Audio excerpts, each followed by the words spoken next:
Pagka inaanyayahan ka ni nomang tao sa kasalan, huwag kang uupo sa pangulong luklukan.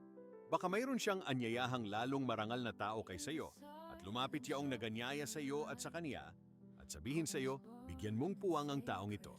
At kung magkagayoy, magpapasimula kang mapahiya na mapalagay ka sa dakong kabababaan. Kundi pagka inaanyayahan ka ay pumaroon ka at umupo ka sa dakong kabababaan. Upang kung dumating ang naganyaya sa iyo ay sa iyo'y sabihin niya, kaibigan, pumaroon ka pa sa lalong mataas. Kung magkagayoy, magkakaroon ka ng kaluwalhatian sa harap ng lahat na mga kasalo mong nangakaupo sa dulang, sapagkat ang bawat nagmamataas ay mabababa at ang nagpapakababa ay matataas.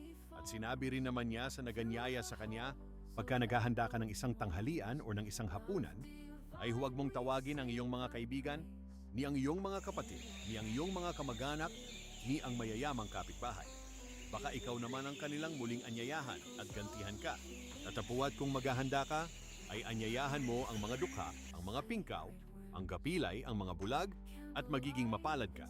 Sapagkat wala silang sukat, gaganti sa iyo, sapagkat gagantihin sa iyo sa pagkabuhay na maguli ng mga ganap.